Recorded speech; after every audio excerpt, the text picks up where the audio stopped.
mai 2023 en flagrance. Prévenu en liberté. En continuation, RP 817, ministère public contre Mike Mukambay Kosso.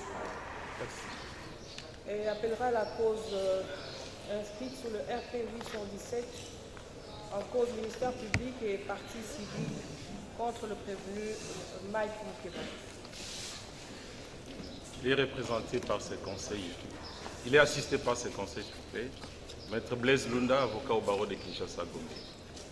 Talo Simanonge, je suis avocat au barreau de Kinshasa-Gombe. Onyemba Djongandek Laurent, avocat au barreau de Kinshasa-Matete. Avocat au barreau de Kinshasa-Matete. Conjet Linoli, avocat au barreau de Kinshasa-Matete. Maître Kabaka, avocat au barreau de Kinshasa-Matete, conjointement.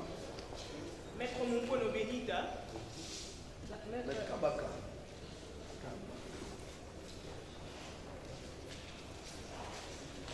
Maître Moukono Benita. Kinshasa Matete. Avec Maître Bayoka Sindi, avocat au barreau de la Cour d'appel des séances. La République comparée volontairement. Exactement. La Cour est saisie sur comparution volontaire de la République.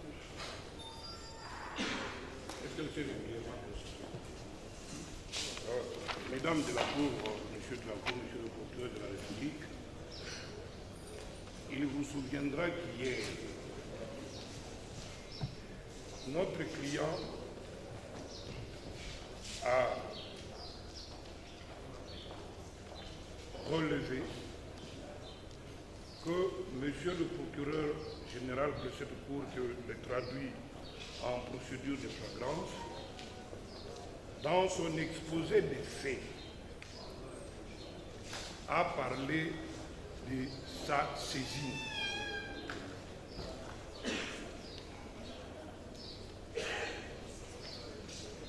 Nous voudrions, au nom du respect des droits de la défense, que Monsieur le procureur général nous explique les circonstances de sa saisine, d'autant plus que nous attendons de ces explications en procédure de flagrance et au regard des préventions qu'il met à charge de notre client, tirer des conclusions qui s'imposent en droit. Parce que nous avons des parts devers nous. Un enregistrement vidéo que nous voulons soumettre comme prévenu à l'appréciation de la Cour et avoir la réaction de Monsieur le procureur général sur cet enregistrement et au même moment qu'il réponde à notre préoccupation sur les circonstances qui nous ont conduits devant son office. Parce que les poursuites exercées irrégulièrement ont déjà été sanctionnées d'irrécevabilité. Donc, avant qu'on en arrive à notre moyen, nous déposons séance tenante à des fins de visualisation cette vidéo pour que monsieur le procureur général réagisse au contenu de la vidéo que nous considérons comme une pièce qui atteste de l'irrégularité des poursuites. J'ai dit. Ce n'est même pas un préalable. C'est un moyen de défense dire que nous demandons à ce que la Cour puisse visualiser. C'est un droit. Mais on doit d'abord commencer l'instruction. C'est un préalable qui est lié à l'instruction. Si la Cour n'a pas encore commencé à instruire, comment va-t-il accéder à une telle demande? C'est une demande qui ne devait être reçue qu'après l'instruction. Donc il y a lieu que la Cour procède. C'est à partir de l'instruction qu'on examinera, que votre Cour examinera les biens fondés ou pas de cette demande. La Cour vous remercie. Monsieur le procureur. Enfin, pour cette préoccupation, l'heure a sonné pour dépassionner ce débat et mettre fin à ça. Il est vrai que le huissier C'est la partie prévenue qui avait soulevé cette préoccupation. Sollicitant, demandant à ce qu'on lui produise même le numéro du dossier du parquet général de cassation. S'étonnant du fait que ces enfants ont crié, disant que cette fois-ci, papa est pris par des criminels, qu'il ait été embarqué par un véhicule juste après son interpellation, qu'il a décrié l'absence de mandat de tout acte quelconque justifiant sa mise en détention, et qu'il a même sollicité de la Cour que la Cour fasse une descente juste pour vérifier les registres de détention du casier judiciaire pour prouver qu'effectivement il s'était retrouvé dans cette institution-là. C'était cela, ses préoccupations hier. Mais la chose qui est étonnante, la sans pas que la trace d'obscurité, qui est aujourd'hui, puisqu'il est ignorateur omnes fiunt. Traduction, qui est celui-là qui ignore ce que tout le monde connaît. La Cour siège en procédure de flagrance et il réclame un mandat. La Cour siège en procédure de flagrance et il réclame avoir son arrestation qui est un dossier ouvert dans une instance quelque part. Alors que dans cette procédure, même un pousseur, même un particulier de la loi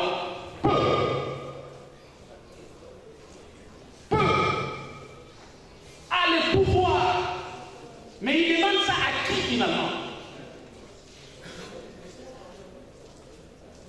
C'est une préoccupation qui n'a pas sa raison d'être. Est-ce que la Cour siège en procédure de flagrance? Oui. Est-ce qu'à la réception, la présentation du prévenu, c'était sur base de cette procédure? Oui. Le fait pour lequel il est procédé.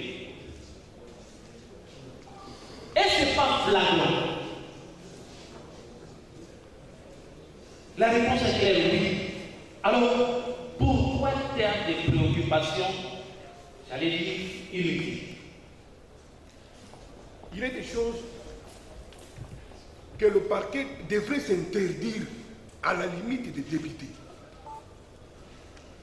Nous ne sommes pas dans une hypothèse d'école où on veut expliquer c'est quoi la procédure de flagrance. On la connaît. On connaît les dispositions qui organisent la procédure de flagrance. On connaît le pouvoir reconnu à un particulier de se saisir de quelqu'un. Lorsque mon client extirpe, je me dis, il faut avoir regardé le soleil le matin pour comprendre vers où nous allons. Lorsque mon client veut connaître, veut expliquer les circonstances de son interpellation, je l'ai dit, l'officier du ministère public dit, j'ai été saisi.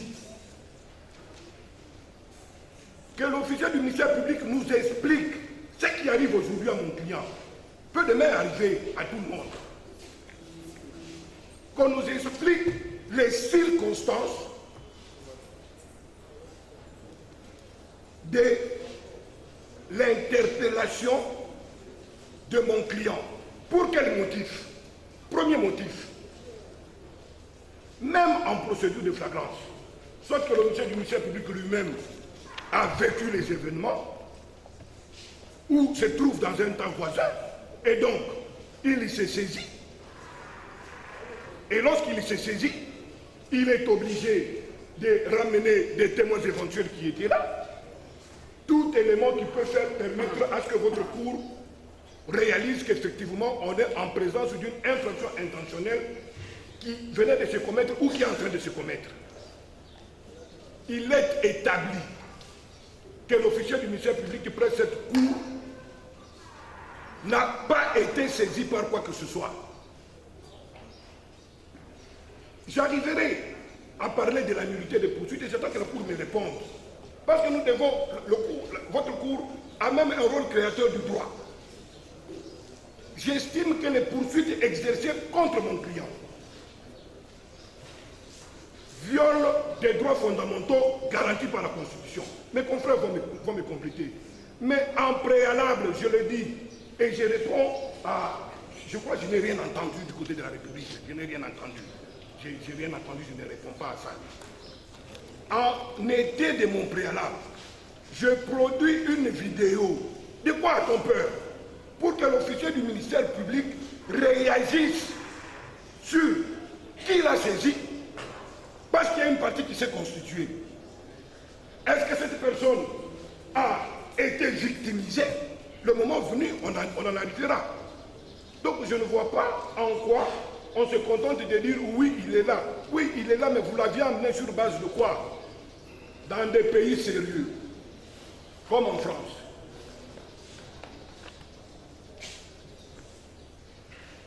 Rémi Laurent et Léon Delporno, nullitator, des nullités de procédure. Et dans ces nullités de procédure, c'est des cas pareils. Le fait même qu'on ait appréhendé quelqu'un pour une infraction prétendument flagrante, qu'on ne l'ait pas présenté immédiatement devant un officier du ministère public, a été sanctionné ailleurs des nullités. Et donc, les actes subséquents, toutes les procédures qui se sont ensuivies, ont été déclarées irrécevables. Commençons par la vidéo. Pour que l'officier du ministère public qui a prétexté de l'unicité réagisse face à cette vidéo et nous allons procéder. Madame, la composition, monsieur le ministère public a entendu. Nous sommes dans un procès pénal. Il appelle sérénité et nous sommes la défense. Le ministère public nous dit que qui est celui qui ne connaît pas ce que tout le monde connaît. Je suis tenté de dire qu'il peut sortir ici, trouver un compatriote en train de se promener, se construire une compréhension qu'il doit avoir commis une infraction et l'amener devant vous et commencer à le juger. Nous devons avoir le même entendement du procès pénal. Il est d'argument d'autorité que dans un procès pénal, en flagrance, nous devons comprendre l'essence de la présence de la personne qui est devant vous. Je ne veux pas qu'on s'invite à un procès bâclé. Parce que si vous n'arrivez pas à visualiser la vidéo pour expliquer les circonstances de la présence de M. Moukébaye à ce niveau, le procès est plombé. Nous sommes dans un procès pénal et je le rappelle si bien. Je ne sais pas d'où vient le ministère public. Il ramasse un argument pour venir vous dire que tout le monde connaît. Mais les liens entre le prévenu Moukébaye et la cour, il est lequel? Est-ce que ça suffit d'être ministère public, d'organiser un procès, de ramener un citoyen devant un juge pour expliquer les circonstances de son arrestation? Eh bien, si on ne comprend pas les circonstances de l'arrestation, on va naviguer, on va patauger. Alors, accéder à notre demande, ce n'est qu'un préalable. De l'autre côté, d'abord, il y a une constitution des partis civils. Est-ce que vous comprenez le sens? Mieux, comprenez-nous le sens de la constitution des partis civils s'il n'y a pas de victimes? Mais s'il y a des victimes, à quel moment ils deviennent des victimes si vous n'avez pas vu comment notre client a été arrêté? C'est du bon droit, ça.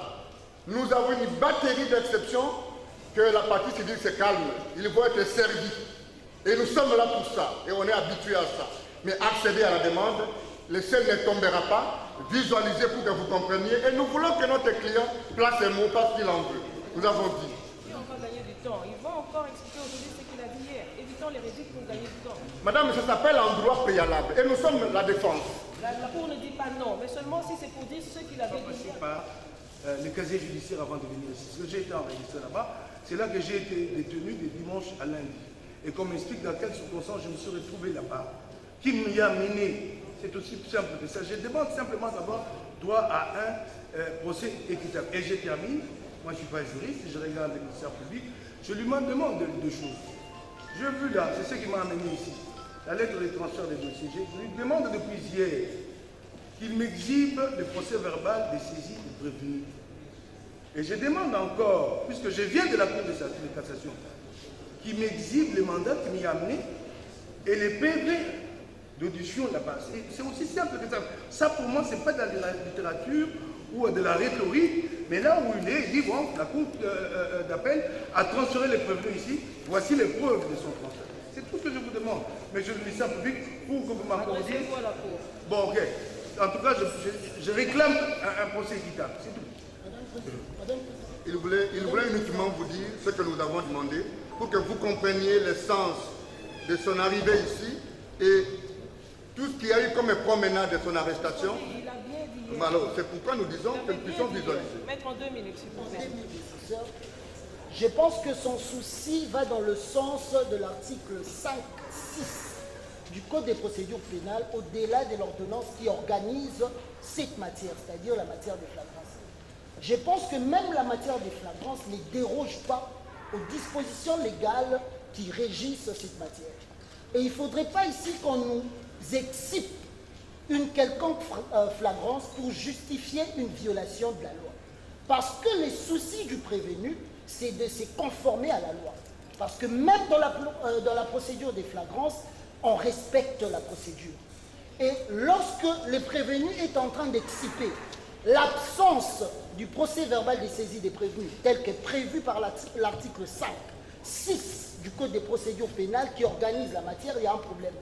Lorsque ici, vous êtes en face d'une lettre de transmission qui vous saisit du parquet général de la Cour de cassation, pendant que le parquet général de Kinshasa-Gombe, qui a reçu les prévenus et l'a entendu, il y a aussi un problème. On aurait aimé qu'il y ait une lettre de transmission du parquet général de Kinshasa-Gombe, ça serait cohérent. Mais à ce jour, il y a un problème. Et deuxièmement, pour chuter, les prévenus se posent la question, dans votre dossier de pièces, est-ce qu'il transpire un seul acte du casier judiciaire qui prouve ou vérifie les circonstances dans lesquelles la main a été, on l'a interpellé? Nous pensons que ces préoccupations valent parce que nous allons tirer les conséquences des droits au moment opportun. Il ne s'agit pas de la transmission, la lettre de la transmission de la Cour de cassation, du parquet de la Cour de cassation.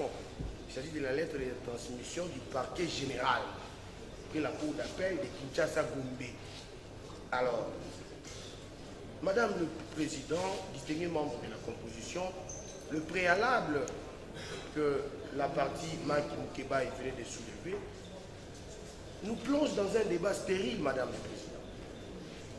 Et demander à votre cour, votre cour d'appel de Kinshasa-Gombe, votre prestigieuse cour d'appel, de pouvoir visualiser la vidéo. S'il lui demandait déjà de toucher à un élément de l'instruction, pourquoi pas laisser à la cour d'instruire l'affaire? Au lieu de le demander et de soulever des préalables qui vont nous amener nulle part, Madame le Président, nous avons dit. Sous réserve d'être complété par l'honoré confrère. C'est la nullité de votre saisine, soit c'est l'inconstitutionnalité, soit c'est les conditions de sa détention. Alors, finalement, on veut quoi? La partie prévenue soutient que non, cette procédure est irrégulière. Quelle est la procédure qui est irrégulière? C'est la procédure en flagrance. Selon elle, la partie prévenue dit que non, les conditions de son arrestation violent la Constitution. Quelle disposition constitutionnelle? On ne vous cite pas. Et pour citer, non, moi je veux qu'on visualise pour que vous puissiez voir comment j'ai été arrêté dimanche jusqu'à ma présentation devant votre cour. Est-ce que aujourd'hui vous êtes saisi, votre cour est saisie par quelle procédure? C'est une procédure de flagrance. La procédure de flagrance a ses règles.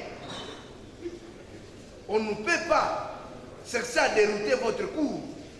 Je sais que c'est une cour aguerrie qui ne va pas se laisser emporter. Donc, nous vous demandons, comme l'a dit le ministère public, nous continuons à soutenir qu'il y a lieu de procéder. Commence l'instruction à ce moment-là. La partie qui veut visualiser, on va visualiser et on va continuer l'instruction. S'ils ont des préalables, ils n'ont qu'à dire que moi nous avons des besoins de préalables. Soit ils veulent amener votre cours à dire un mot pour dire non, votre cours est constitutionnel, soit récuser votre composition. En fait, c'est la stratégie de la partie prévenue. Je comprends votre cours, elle ne va pas se laisser. Nous ne sommes pas dans un procès de transfèrement d'un détenu. Sinon, c'est l'État qui devient prévenu et le prévenu devient partie civile. C'est un procès des faits commis par le prévenu. Et ces faits sont consignés dans le support disponibilisé à la Cour. Que donc, face à certaines prédictions du genre, de savoir si l'officier du CPB avait personnellement assisté à la commission des faits. Mais il n'y a pas que le ministère public qui assiste à cela et qui continue à assister à cela. C'est une émission passée dans une chaîne télévisée. Audio et images. Son et images. Non seulement le ministère public a vécu cela, a suivi, mais aussi les avocats qui sont ici au suivi. Nous soulignons que même les pasteurs congolais, encore que c'est une chaîne qui est dans les réseaux sociaux, donc tout humain intéressé à suivre cette émission l'avait suivi.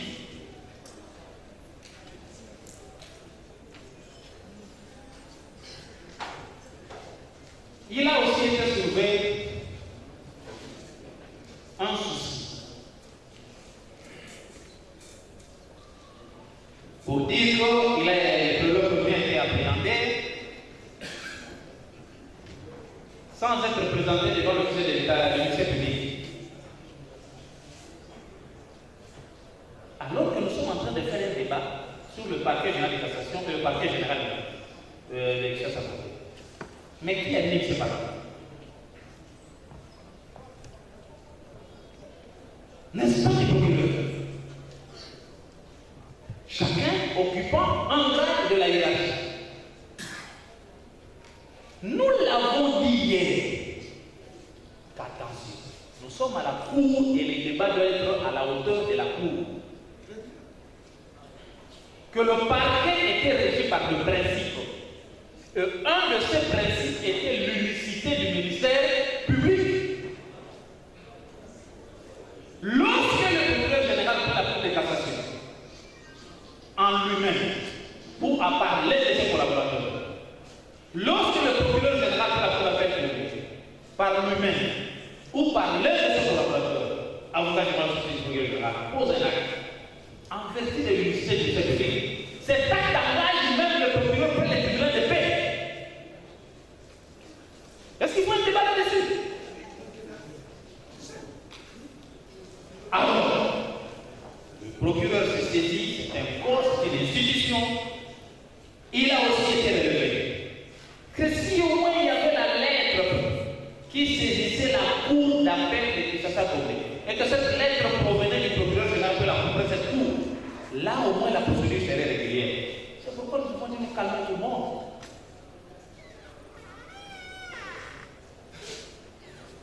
Et nous nous demandons s'ils ont eu le temps de compulser le dossier. Un dossier faible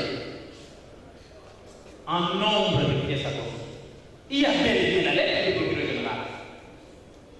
Donc, puisque cela a été la condition pour que la procédure soit régulière, nous constatons que la lettre existe.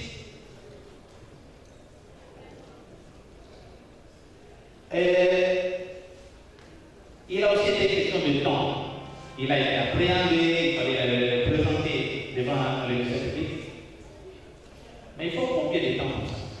C'est le temps nécessaire pour arriver. Et l'État est encore là, c'est pourquoi cette procédure de flagrance se justifie. Nous sommes là, parlons de faits, parce que nous sommes dans un procès de faits et non dans un procès de transfèrement des détenus. Je n'ose pas parler des distractions parce que j'ai affaire à des avocats que je respecte. Tous, en tout cas le vieux en âge, au moins il y a une certaine expérience. C'est pourquoi le mot à sortir, le mot peut-être des mots pas bons. Mais en tout cas, constatons que c'est le moment d'aller au fond, c'est le moment d'instruire, c'est le moment de savoir qu'est-ce que le parquet reproche à ce prévenu. Nous avons dit écoute. La préoccupation fondamentale du prévenu Mike Mukeba, c'est d'élucider effectivement les conditions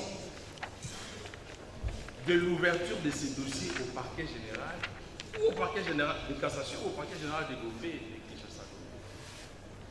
Je viens d'entendre un premier élément.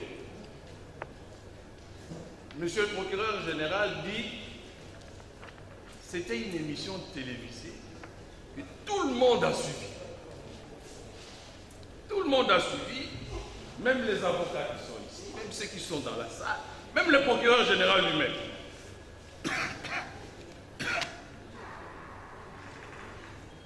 Mais il a attendu, après avoir suivi cette émission, que M. Mukeba soit appréhendé par des pousseurs, des pousse-pousseurs, qui les lui ont transmis. Et depuis qu'on a transmis M. Mukeba au parquet près la Cour de cassation, si c'est le procureur général près la Cour de cassation qui a suivi l'émission lui-même, et je rappelle que M. Mukeba n'a pas été appréhendé au lieu de l'émission. Il a été enlevé chez lui à la maison, le lendemain. Donc, monsieur le procureur général près la Cour de cassation, qui a suivi l'émission, comme nous tous, a attendu 24 heures pour que des cris d'âme, sans acte, qui se seraient, eux, énervés des propos de Mukeba, qu'il aille l'arrêter. Et lorsque on le lui amène au parquet général de la Cour de cassation, il ne pose aucun acte. On vous dit que le dossier il est petit dans votre... les pièces, il n'y en a pas, il n'y a que le procès verbal d'audition ici. Mais il n'y a aucun acte du parquet général près la Cour de cassation. Qui s'est saisi de Mukeba? Qui c'est ça? Le parquet a-t-il des éléments maintenant qu'il emploie et qui arrête des gens sans acte de procédure? Ou c'est le mécontentement d'un bureau qui a suscité que les gens aient arrêté? Et maintenant, parce que le parquet devient une blanchisserie, on doit aller blanchir la procédure. Eh bien, on vous l'amène flagrance. Mais la flagrance va être organisée. Elle est organisée. Nous ne pouvons pas ici tourner autour du pot comme si nous étions en train de chercher le sexe de l'ange. Vous comprenez tout de suite qu'il y a des irrégularités flagrantes. Et Mukeba, il ne peut pas être amené en flagrance parce que non simplement que les circonstances de cette flagrance ne sont pas illustrées par le parquet, qui vous dit, bon, à partir du moment où il y a une lettre de transmission, tout acte du procureur général de la cassation qui pose, engage même le procureur près du tribunal de paix. Mais oui, quel est cet acte? La lettre de transfert, c'est ça l'acte du procureur général de la République, près la Cour de cassation, qui engage le parquet général de Gombe. C'est quel est cet acte? Alors, c'est dans ces conditions ici que nous estimons qu'il y a violation de la Constitution.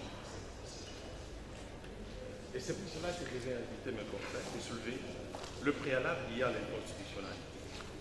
Pour que votre cour, par la suite, nous laisse que la Cour constitutionnelle nous en départage. Pour les meubler les moyens, j'en laisse mes confrères.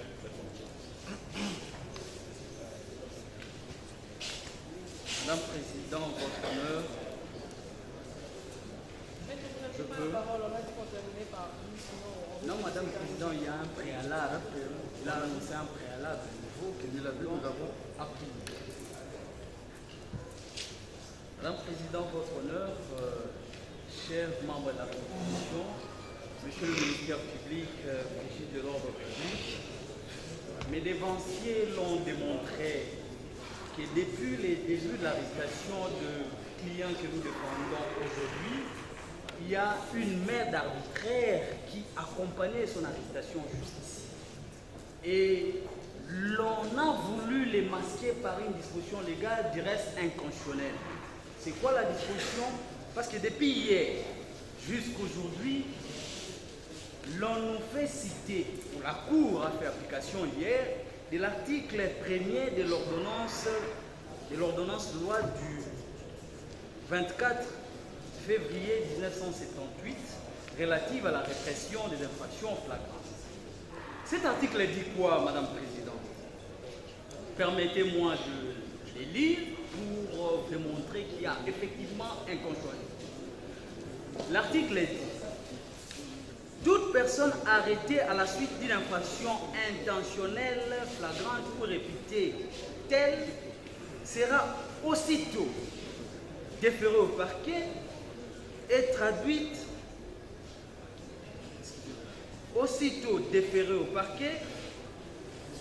et traduite sur le champ, à l'audience du tribunal. Voilà, Madame la Présidente, une disposition, je comprends, cette disposition venue avant la Constitution du 18 février 2006, qui énerve sensiblement l'article 19 de la Constitution du 18 février 2006. Et l'article 19 de la Constitution du 18 février 2006, à son alinéa D plutôt, dispose ceci: toute personne a droit à ce que sa cause soit entendue dans un délai raisonnable. Madame la Présidente, votre honneur, l'article 1 de l'ordonnance bute sensiblement ou viole de manière flagrante l'article 17 de la Constitution qui veut que toute personne dont on porte l'accusation contre elle soit jugée dans un délai raisonnable. Or, les conditions posées par l'article 1er de cette ordonnance ne permettent pas qu'il y ait un jugement dans un délai raisonnable. Les délais raisonnables ne renvoient pas seulement au retard de la procédure, mais également à la précipitation d'une procédure. Mon client a été conduit ici par une précipitation inouïe. Il les réclame. Et moi, l'avocat, j'ajoute que c'est l'article 19 alinéa D qui est violé. Parce que cet article 1 de l'ordonnance du 14 février 1978 viole l'article 19 alinéa D de la Constitution, eh bien, vous pouvez vous-même, la Cour, connaître cette conséquence qui est posée à l'article 160D. C'est quoi? C'est en fait l'inconstitutionnalité. C'est l'inconstitutionnalité. Et l'article 160D dit ceci, pose les conditions de l'exception d'inconstitutionnalité. Cet article dit, 162, que la Cour constitutionnelle et les juges de l'exception d'inconstitutionnalité soulevés devant ou par un tribunal ou une juridiction. Et d'ajouter, l'on dit toute personne peut saisir la Cour constitutionnelle pour inconstitutionnalité de tout acte législatif et réglementaire. Et j'en passe. C'est-à-dire en droit congolais, pour qu'il y ait inconstitutionnalité ou pour qu'on parle de l'inconstitutionnalité, il faut qu'il y ait en fait un acte réglementaire ou législatif qui bute ou qui viole la Constitution. Mais c'est le cas d'espèce. C'est-à-dire l'ordonnance loi qui est un acte ayant force de loi, donc ça entre dans le cadre des paliers législatifs, qui viole l'article 19 plutôt alinéa D de la Constitution, et la conséquence est donnée à cet article même, à son point dernier, c'est que votre Cour, au regard de ses moyens, n'ayant pas compétence de pouvoir statuer sur moyen de constitutionnalité, la Cour devra surseoir pour que le juge constitutionnel soit saisi aux fins tablé sur ces moyens d'inconstitutionnalité. Je pense que sur les éléments factuels et d'autres éléments de droit, vous serez complété par mes confrères. Nous avons dit, madame. Merci, madame le président, mesdames de la Cour, messieurs le ministère public. La beauté du droit loge dans les spécificités. La Constitution, c'est une compilation des valeurs positives qu'on érige en normes fondamentales pour la gouvernabilité de la société. La Constitution, c'est la loi suprême. Elle plante le décor. Elle est mouvementée en doctrine depuis Duverger jusqu'à la dernière thèse d'hier sur la segmentation de l'expression d'un état de droit. Les confrères qui me précèdent rappellent que notre présence en ces lieux énerve notre pacte social. L'énervement ne relève pas du droit pénal élémentaire. Il faut grimper dans la contextualisation théorique pour dénicher en quoi la loi fondamentale est énervée sur pied de l'application du texte sous-évoqué. Dupond-Moretti, un jour dans une cour d'assises, est arrivé à démontrer que on n'énerve pas seulement une disposition constitutionnelle. Parce que de l'école d'Aix à Marseille, on peut énerver les blocs de constitutionnalité qui est aussi composé du préambule. Préambule de notre Constitution. Animé par notre volonté commune de bâtir au cœur de l'Afrique un état de droit et une nation puissante et prospère. Point. Article 1er de la Constitution. La République démocratique du Congo est, dans ses frontières du 30 juin 1960, un état de droit. Je n'ai pas la prétention d'aborder l'aspect théorique ici pour expliquer ce que ça veut dire un état de droit au regard de l'emblème cosmétique qui plombe aujourd'hui les concepts dans l'arsenal politique de notre pays. Je n'ai pas voulu dire un état de droit cosmétique. Mais parce que nous sommes devant une cour des valeurs, parce que nous savons que vous connaissez ce que ça veut dire, pas l'état de droit qu'on nous donne à la première rue ou je ne sais pas moi à la 16e, mais l'état de droit tel que la loi le dit. Il y en a encore des techniciens et il y en a des citoyens de valeur qui ont accepté de mettre la toge pour l'appliquer. Cette ordonnance viole pas seulement la lettre, mais l'esprit relève du droit constitutionnel approfondi, énerve la Constitution. Mais le Constitution, dans son intelligence légendaire, qui dépasse l'entendement de celui qui pense un jour être partie civile, mais sans énerver les civilités d'une quelconque partie civile, loge dans l'intelligence de l'article 162 de la Constitution. La Cour constitutionnelle est l'exception, sauf ici parmi nous, par mégarde. On a rajouté encore autour de 9 juges de la Cour constitutionnelle. Certaines personnes dans la salle, ils vont se signaler. On dit la Cour constitutionnelle est le juge de l'exception d'inconstitutionnalité soulevé devant et par une juridiction. Alors, ça commence à être un droit très technique. Je demande à ce que les gens qui vont s'attarder à répondre aient les armes pour que nous puissions élever le débat dans le prisme de ce qu'a voulu le ministère public, que je n'ai pas reconnu aujourd'hui malgré son niveau intellectuel accepté dans la société. Toute personne ne peut saisir la Cour. Je retire. Toute personne ne peut saisir la Cour constitutionnelle pour inconstitutionnalité de tout acte législatif ou réglementaire.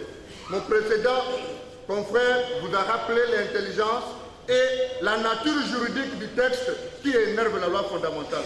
Je ne vais pas gaspiller votre temps. Alors, la conséquence, c'est qu'elle peut, en outre, saisir la Cour dans tout ce que vous savez. Mais ce qui est intéressant, pour terminer, c'est que la juridiction par devant, telle soulever cette exception sur soi. Et donc, nous vous aimons beaucoup.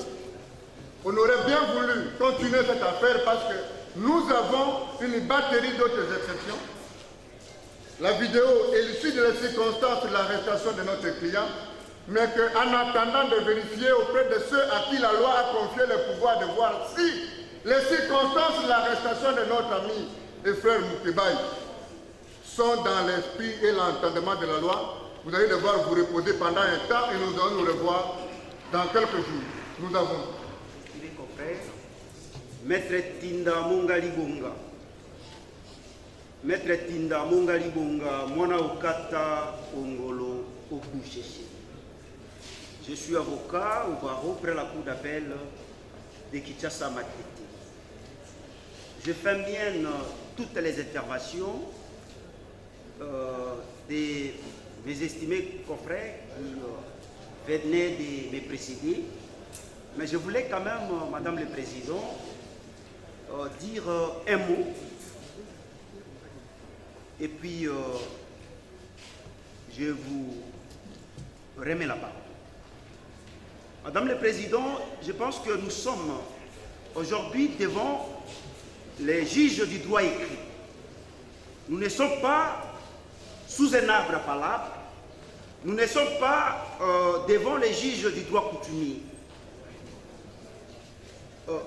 Madame le Président, je crois qu'il y a une exception qui venait d'être soulevée par mes prédécesseurs et nous attendons à ce que, Madame le Président, vous puissiez surseoir et laisser les juges compétents, qui sont les juges de la Cour constitutionnelle, à analyser avec une attention soutenue notre exception telle que ça venait d'être soulevé et explicité par mes estimés confrères, nous avons dit. Silence dans la salle, s'il vous plaît. Nous faisons d'abord constater à la Cour que la partie prévenue qui a commencé par un préalable a lui-même, elle-même plutôt, renoncé au préalable. Puisque a commencé par dire, voilà, cette procédure n'est pas régulière, on va visualiser. Il y a eu un débat houleux autour de ça. Sans que vous-même, vous puissiez, la Cour puisse se prononcer, la partie elle-même est venue aux exceptions. Première exception, nous l'avions déjà dit. On savait qu'on va chiter à l'inconstitutionnel. Non, c'est une procédure, cette procédure viole la Constitution, l'article 19, combiné avec l'article 1er, on a cité tout un état de dispositions constitutionnelles. Mais, nous sommes dans une procédure d'exception. Nous ne sommes pas dans une procédure ordinaire. Et la procédure exceptionnelle ne viole pas la Constitution. C'est constitutionnel. Donc, l'on ne vous dit pas, si l'on refuse de visualiser les images où on ne sait pas peut-être que ça a été Boutika Lubumbashi, ou où, on n'a pas encore commencé l'instruction. Non, il faut d'abord visualiser. Nous savons, puisqu'on n'a pas affaire à n'importe qui, certainement dans les officines de Lubumbashi, bien préparés pour faire coucou à votre cours. C'est ainsi votre cours a insisté.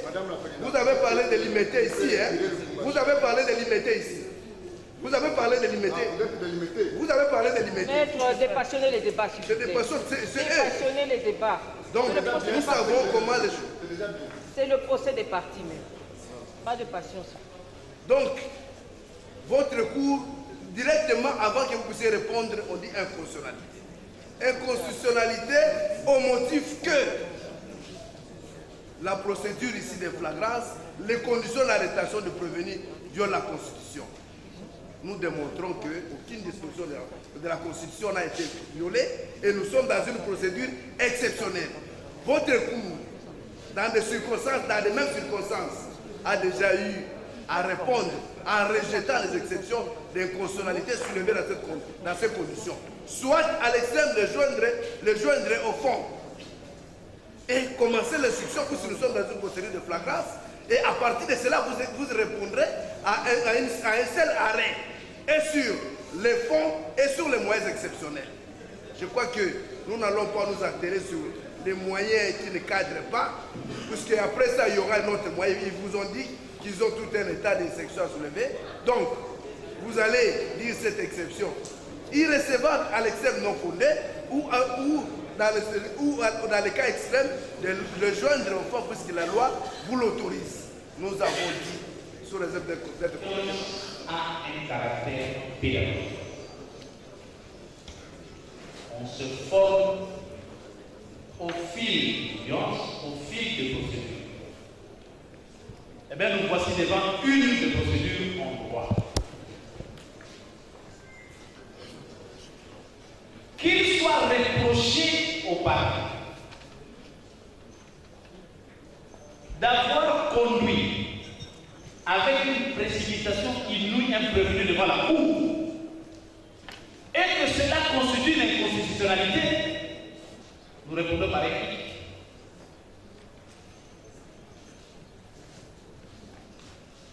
Qu'il soit relevé un problème de temps, alors que le prévenu Moukebaye a délinqué en public. Et cette délinquance avec la magie de la technologie était teintée d'une certaine ubiquité parce que c'était partout suivi. En date du 20 mai 2023, on s'en dans les après-midi, parce que c'est après la marche. Ayant ainsi énervé l'ordre public, il est appréhendé le dimanche, un jour où les parquets ne fonctionnent pas.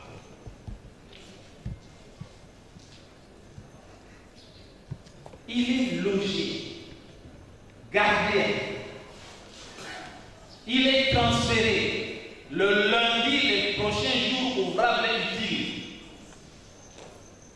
Et c'est le lundi qu'il est présenté devant la cour. Voilà qu'on crie à une précipitation inouïe. Et que c'est cela la inconstitutionnalité.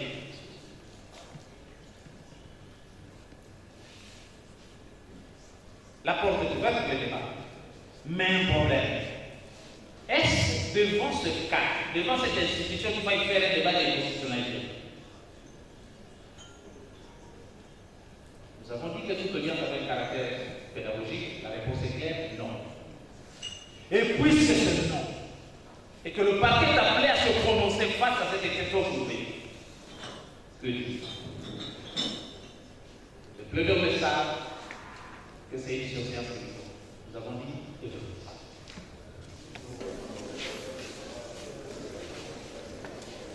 La partie prévenue a soulevé l'exception d'inconstitutionnalité. La Cour d'appel relève à l'attention du prévenu d'abord et de tous les avocats qu'elle n'est pas juge de la constitutionnalité. Au regard de tout ce qui venait d'être développé ici, elle va donc ordonner la surséance à statuer sur cette cause. Aussi, elle va ordonner la mise en détention préventive du prévenu en attendant la suite que va réserver la Cour constitutionnelle sur ce moyen. Jusqu'à ce que l'URN étant au rôle de